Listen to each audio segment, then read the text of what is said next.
welcome to another edition of the brand called You. Today I have with me Kalpana Viswanath. Kalpana, welcome to the show. Thank you. Kalpana is the co-founder of Safetipin to support women's safety. She's also a consultant with several UN bodies on gender and urban safety. So Kalpana, tell me a little bit about your early career before we come to Safetipin. So I am a sociologist by training. I did my PhD from the Delhi School of Economics many years ago. And then I started working initially with an organization called Jaguri, which is a very well-known women's resource center in Delhi. And I was the director for a few years.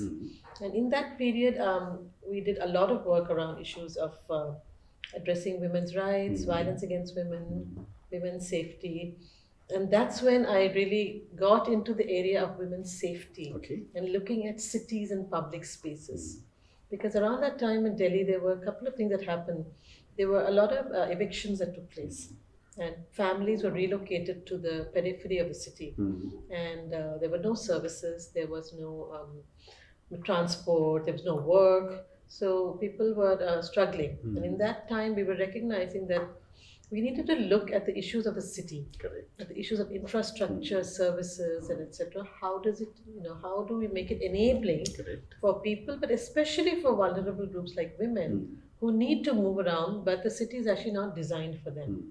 So that was really the way I got into that. And that's how Safetipin started, is it?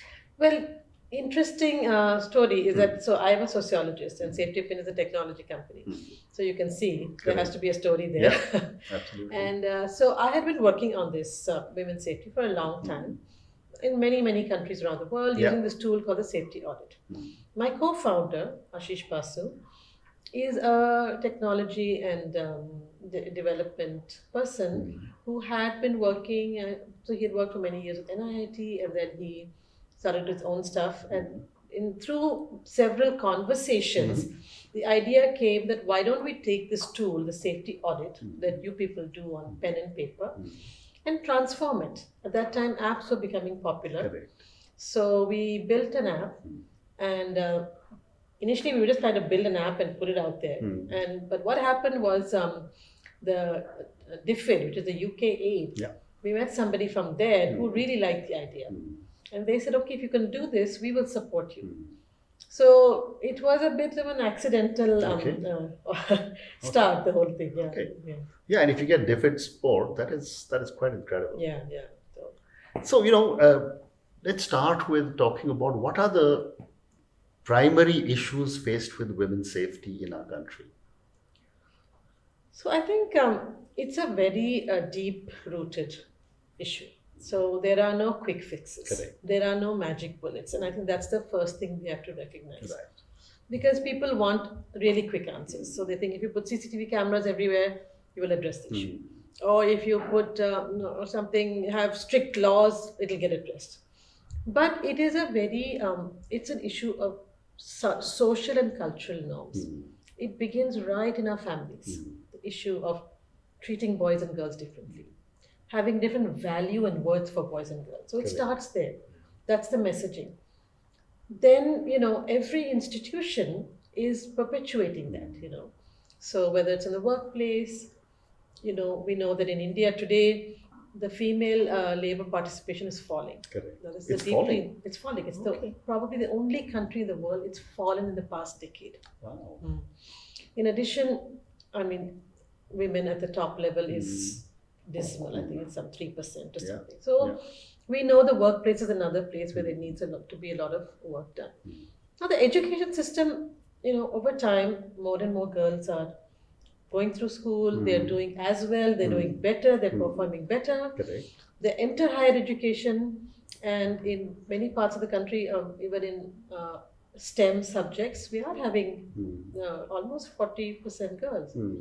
But when you get into the workplace, there you find the attrition. And there are, of course, many reasons for that. Then there's a whole issue of, I think, normalization of violence. And especially the normalization of sexual harassment, whether it's at the workplace, whether it's at public places. And so the workplace, now we have a law. And that law has changed things, It has made what was acceptable behavior, passing comments or, patting a woman, as something that is, you have to think before you That's do become it. a complete no-no now. Yeah. You have to, you have to respect another person's boundaries and stuff like that. Yes. Now, I think that where we are working at now is looking at public spaces, because that's the other big area, because you have to get from place to place. You need institutions that are responsive, and that's the other area. Then there's the law. There's the entire legal, judicial system. It seems like the conviction rate in cases of rape and sexual assault are less than 30% in our country. Right? So we know reporting has gone up. Post the Nirbhaya case, we know that the system, people demanded change. And one of the changes that happened was people spoke out about it more. Families started supporting daughters and others to speak out. But unless we fix the systems, and what the problem is, we're focusing on quick fixes. So everyone is going after the death penalty. But the entire system needs to be fixed. Otherwise, we're not going to have enough change. So I think it's a multifaceted, complex problem which we need a lot of people to work on. Correct. And slowly we will see change. I think we've already seen change. We're beginning to see. Yeah. As you said, it will take time. Yeah. But what is ironical, that in a country like ours, where our most powerful goddesses, and it's wrong English, but are women, goddesses are women, and whether it's Durga Puja or it's Lakshmi Puja or anything else, why is there this imbalance of security, safety for women when we revere them as goddesses? I think this is it's again a complex, I think, answer to this, and we have a very rich, I think, ideological and theological system. I think that's one thing I would like to say, and it's much deeper than what people are even talking about today, where they've made it a sort of notions of Hindu identity. I think it is anyone who's read a little bit about it knows that it is. And in that, you have not just female goddesses, you have Shiva himself as man and woman. Absolutely. You have such evolved concepts in this thing. So even the idea of third gender is not sort of alien. It's not something that's come from the West. So you're right, but somewhere, I think there are the different theories, but I think, between the caste system and between the need to control property and control other things, the patriarchal system got strengthened, So, we're not, as Indians, we seem to find it completely okay to worship a goddess, but to beat your wife in the house. So I think it's somehow, so to me, it's like, this, it's not translating into our lives, and I think unless religious thought translates into a way of living, it becomes just an act, and I think that's the problem. And it's difficult to understand. You're right. Very few religions have so many goddesses. I agree with you. So, but tell me, in again a society which has traditionally, if you look at over the years, women have had a very significant, or at least an equal role, if I can use that, in the society. Somewhere in the last 100, 200 years, this seems to have changed. But the patriarchal society existed even before. See, I think many factors play a role. I think colonization played a very big role, because it brought in an entire Victorian morality which was not here. So, you must have heard that in Kerala, where women were actually of certain castes, did not wear blouses. So when the British came, their notions of morality, they actually imposed something called a breast tax, unless women covered up. Oh, wow. Right? So I think there was a combination of things that happened, and I think colonialism brought about a certain this thing. And of course, because so many people have invaded and come and lived here, different things were brought. And But it's a global issue. Correct. Patriarchy is not an Indian issue. No, absolutely. So somewhere, it is also linked to, it is linked to private property. It is linked to the need to keep property within a certain lineage. And so globally, it has this thing. And I must say, patriarchy has turned out to be an extremely resilient institution, because as things change, patriarchy is able to change and take it. Correct. And I think more recently, while the economic liberalization brought a lot of positive benefits for the economy in some ways, it also brought in a particular kind of consumer culture, which I think has, it's had its good and bad, and I think it's had its good and bad on women's lives. I think it's given us opportunities, it's given us things, but it is also, made us sort of consumers rather than citizens with rights. Correct. So for example, next week is Women's Day, International Women's Day. International Women's Day, the history of International Women's Day is it's a labor issue. It was a fight for women's rights as workers. Correct. And to me, when I see somebody offering, buy two, get one free on Women's Day, or buy your girlfriend roses or something, it is a complete depoliticization of the issue. And I think that's also the problem that we're facing. It's a depoliticize the issue of... In fact, that was my reaction. That, why are we converting it into a Valentine's Day? Absolutely, yeah. It's not we don't want flowers. We don't want gifts. We want much as we may like them. Yeah. But why, that's why not the day for it, yeah. Absolutely. So, Kalpana, let's move to your safety audits that you do in Safetipin.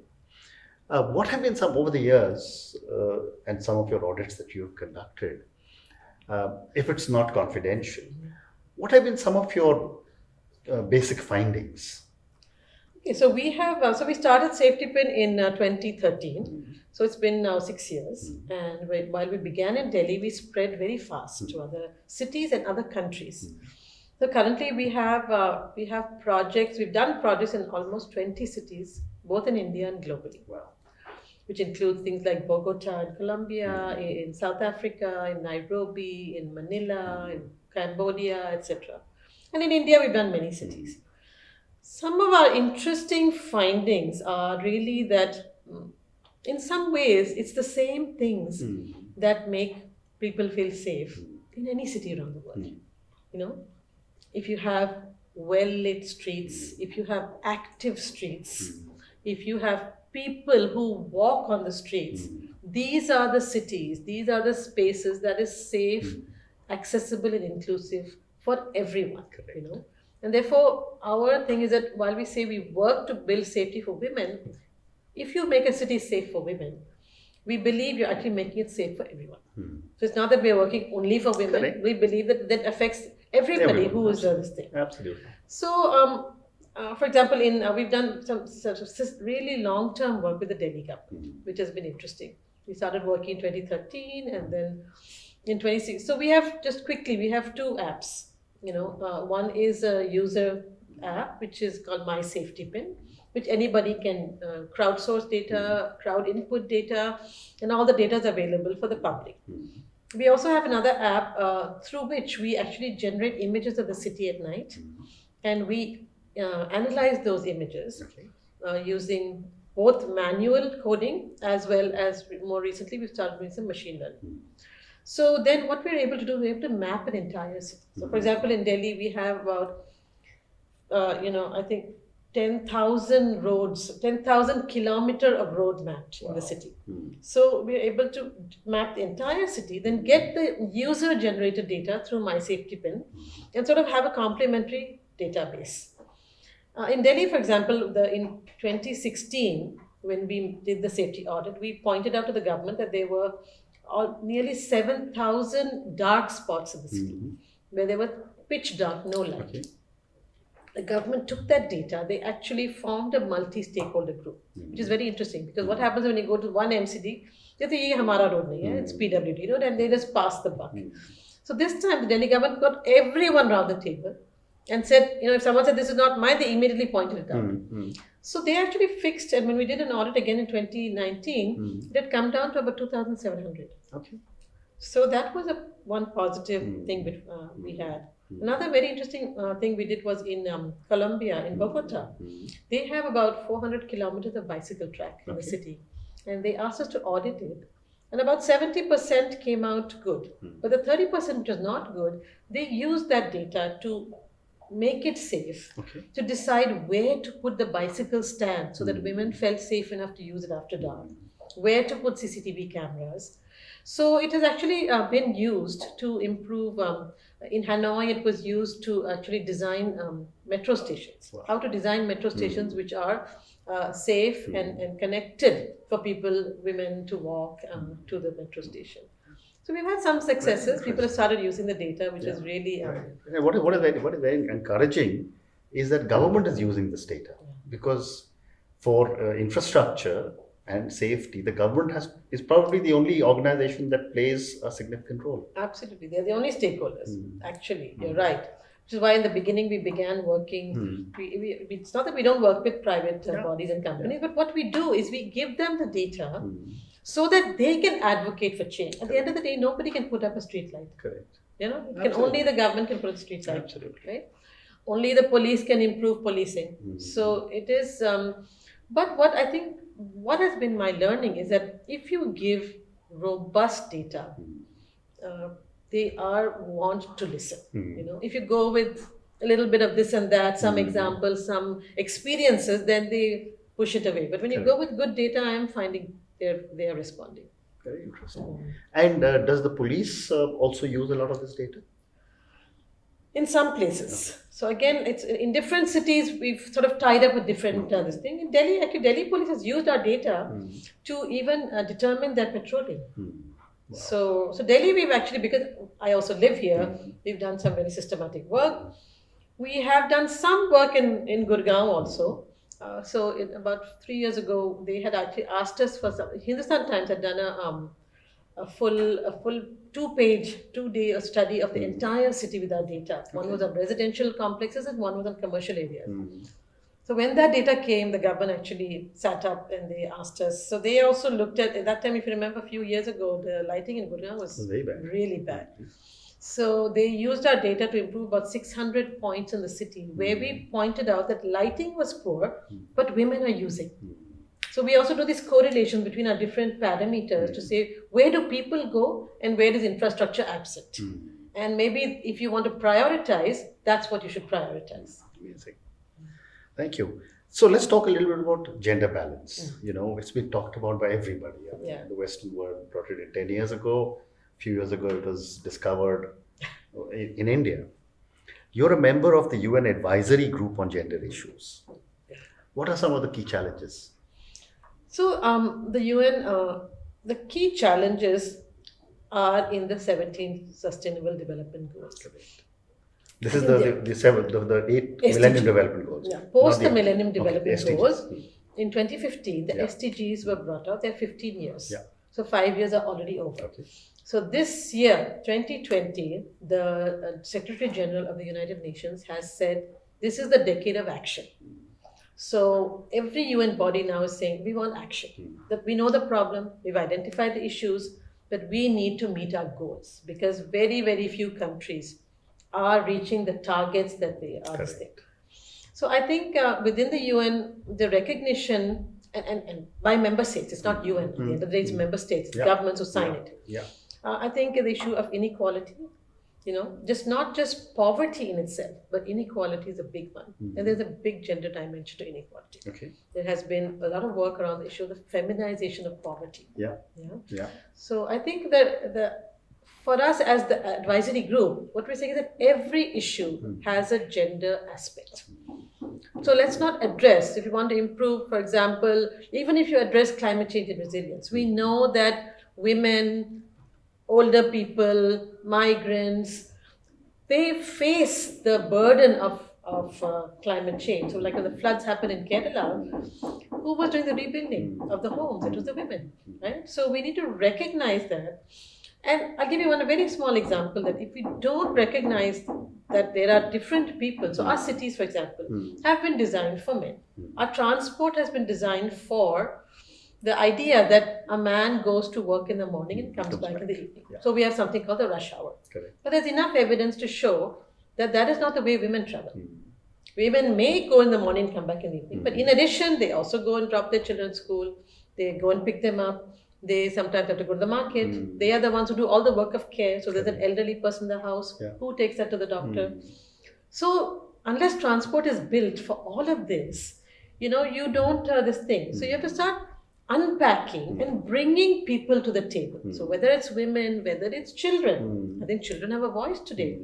They are talking about what is the world you're leaving us. Correct. Yeah. Correct. Elderly. We have a growing elderly population. I look at this road outside our this thing, the golf course road, and when I see a domestic worker or an older person trying to cross that road, it breaks my I heart. agree. We are building cities that is so uncaring Correct. of people who are not rich and privileged and they have a car. So I think there's so much interlinkage, and I think that is what the UN is trying to do, and governments are like needing to listen to this. Unfortunately, of course, all governments don't listen, and there are many other issues that come up, and but the economy, the Indian economy is in a very bad shape, and you know that if people don't have jobs, it leads to many other problems. It leads to increased violence against women. We know that, So every issue is a women's issue, and I think that is what we go. That's very with. well said. You're absolutely right. Every issue is a woman's issue. So I agree with you. So Kalpana, I've got time for a few questions for you personally. Okay. My first question is that over the years, and you worked in so many different areas, have there been any people who have mentored you, or someone who had an influence on you? And if yes, what have you learned from them? I think I've learned from many people, and there are, for example, even if I am a product of my education, but also the women's movement in India and the women's movement globally. So I think all our four mothers, as we came, have taught us a couple of very important things. I think one is that how do you work in a collective? I think a lot of the focus to how do you bring about change. See, if you're working just for yourself, you're not going to bring about change. You have to include, you have to partner, you have to collaborate. Correct. And I think to me that's been the greatest lesson that I have learned by being part of a movement. Because it's not as if you are a person or you are one company wanting to do one thing or sell one product or a service. It's that you cannot actually effect social change unless you get more and more people to collaborate and come around the table with you. And so there, I think, to me, that's been the biggest lesson, really. That, and I think the other one, I would say, it's not a mentor, but I think somewhere, when you asked the initial question about our culture, one thing that culture, I think the stronger thing about that culture teaches is just do what you have to do and do it to the best.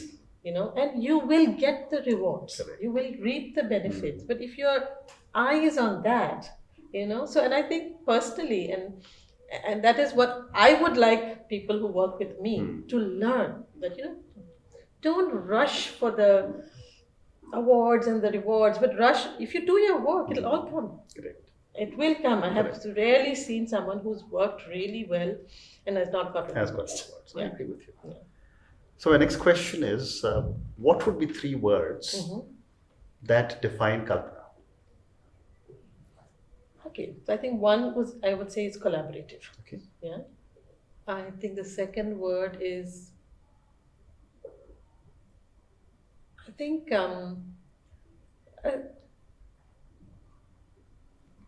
building friendships and networks. Okay.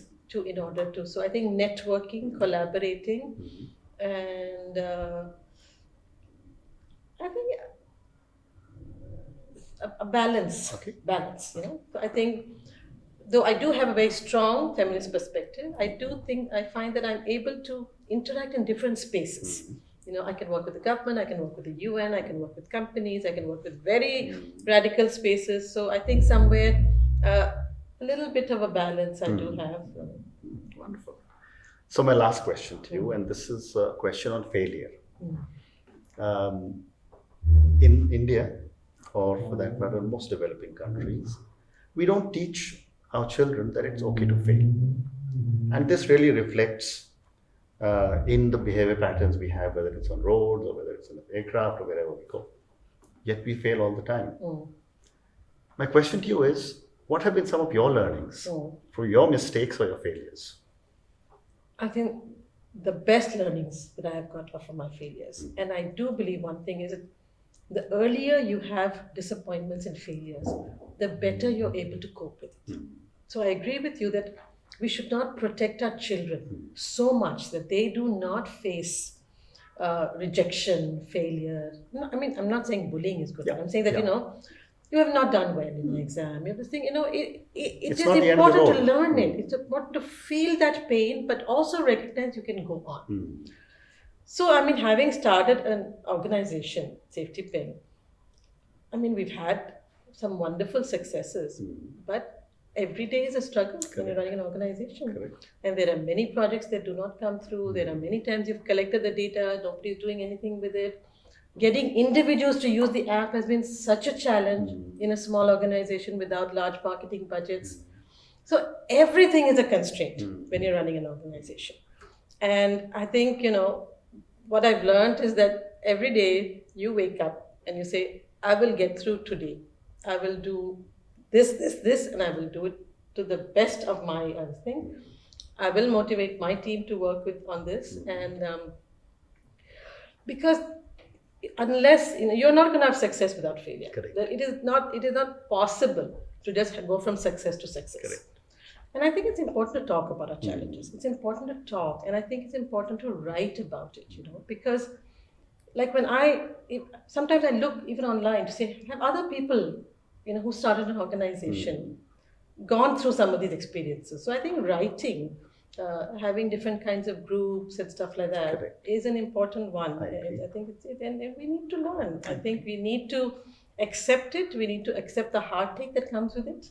We need to accept the low self-esteem that comes with it at those moments. All of it. And yet know that you will wake up tomorrow to another day. Wonderful. Kalpana, thank you very much. And a special thank you for taking such amazing steps to protect all of us, our cities, and our women. Thank you so much. Wish you all the best. Thank you. Thank you for listening to the Brand Called You podcast. Be sure to visit tbcy.in to join the conversation, access show notes, and discover fantastic bonus content. You can follow us on YouTube, Twitter, Facebook, and Instagram. Simply search for the Brand Called You. Thank you, and see you next week.